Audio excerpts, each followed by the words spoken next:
बिस्मिल्लाहिर्रहमानिर्रहीम। दोस्तों साथियों, एक जे हवाले सां जेके दोस्त हिते वेठा आहिनि उन्हनि जी आज़ादी जे लाइ ऐं जेका उन्हनि जी मरण घणी ताईं एजाज़ आहे, एजाज़ी धरणो आहे, साईं गडानी साहिब खे लख लाइक़ जंहिं वॾो हिकिड़ो इनकलाबी एजेंडा ते अची वेठो आहे ऐं हक़ सजी आवाज़, हमेशह हक़ सजी आवाज़ हिननि बुलंद कई आहे, पर अदे खे वॾी लख लाइक़नि असां मां PTI ज़िले कोट जो सदर डॉक्टर रज़ा चन्ना मां सां गॾु ज़िले सदर असांजो लाहिर जो एडवोकेट अली अकबर साहब लगारी साहब, तालके बहरकी जो सदर डॉक्टर अबूबकर शेख साहब, असां सॼे संगत जेका आया आहियूं अदे सां बांह ॿेली थियण आया आहियूं, अदे सां मुकमिल साथ ॾियण आया आहियूं, अदे जे हर मौक़फ़ जी हिमायत कयूं था ऐं हिन मौक़फ़ सां असांजा दोस्त असां ऐं असांजा कारकुन अदे सां गॾु रहंदा, हर हवाले सां रहंदा ऐं अदे खे असां चयूं था त तव्हां अकेला न आहियो, तव्हां सां गॾु पूरो ज़िले घोटकी जो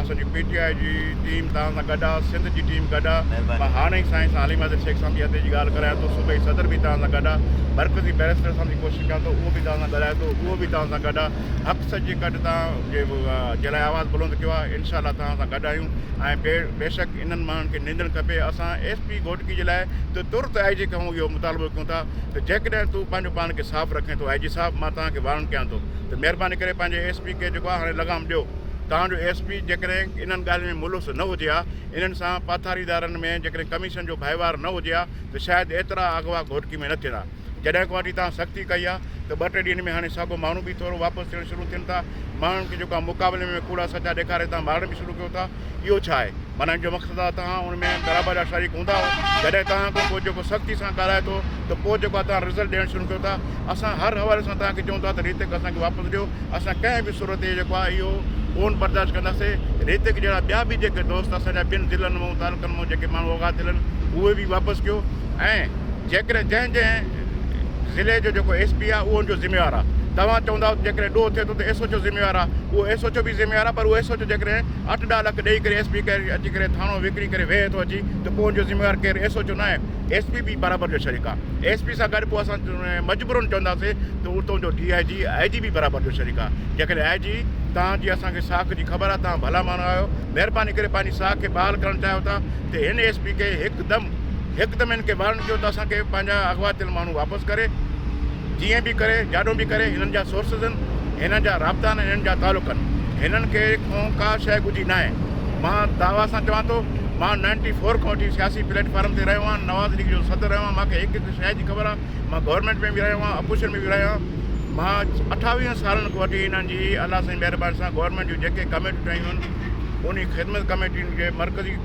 उहिदेदारनि सां गॾु ज़िले जी कमेटियुनि ताईं मां हिननि जी हिकु वाक़ाण खां वाक़ुफ़ु आहियां, छो जो इंटेलिजेंस रिपोर्ट असांखे बि मिलंदी हुई। इन हवाले सां मां तव्हांखे वारन कयां थो त मां गवर्नमेंट जे इंपॉर्टेंट उहिदनि ते रहियो आहियां। इन करे तव्हांखे ॿुधायां थो त SP खे सख़्ती सां तव्हां चओ त असांखे हिते कलाक में मिली सघे थो। इन करे असांजी इहा वारन आहे तव्हांखे ऐं अदे सां असांजो ॾींहुं राति हर हवाले सां साथ रहंदो साईं, तव्हां हर हवाले सां इनशा ताला जानी माली। ऐं असां दोस्तनि खे बि चवंदासीं, घोटकी जी अवाम खे चवंदासीं, हे दोस्त पंहिंजी कंहिं गडानी बिरादरी जे लाइ न, शहर जे हिकिड़े आम हिकिड़े ग़रीब हिंदू माण्हू जे लाइ जेको अची वेठो आहे, इन ॾुख खे हिनखे सलाम करणु खपे ऐं तव्हां सॼा गॾु ई हिन जा हथ मज़बूत कयूं। हिन जा हथ मज़बूत कंदासीं त हे बि जेको आहे हौसले सां अॻिते वधंदो। तव्हां असां सॼा हिन जा साथारी थियूं।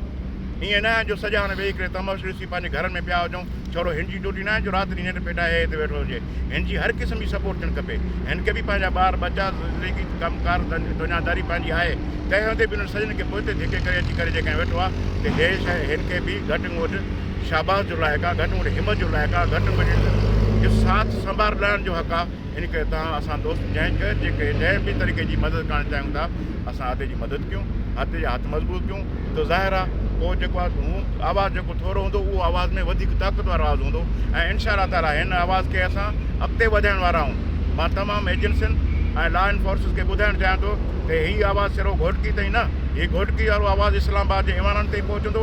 सिंध जे ऐवाननि ते पहुचो ऐं सिंध जे ऐवान वारनि खे बि असां ॿुधाइणु चाहियूं था त ख़ुदा जे वास्ते तव्हां बि हौसला न खोलो। तव्हां इलेक्शन में तव्हां कहिड़ा कहिड़ा वाइदा कया, हाणे तव्हां उहे छोकिरियूं अॻुवा जेके दीवान उहे विसरियूं, तव्हां उहे हमरा उहे विसरिया जेके वीचारा जेके 3 महीननि खां पिया क़ैद में आहिनि, जिन्हनि खे ॾींहुं राति ज़ालिम कुटे मनाइनि था, त तव्हां पंहिंजे घर वारनि खे चओ। हाणे घर वारा जेके ग़रीब आहिनि, मिसकिन आहिनि, नथा गॾु करे सघनि कुझु को टको पैसो, त पोइ उनजे लाइ छा ॾींहुं राति उनखे कुटिजे पियो, उनखे मानी न ॾिजे, उन्हनि खे ज़ख़्मी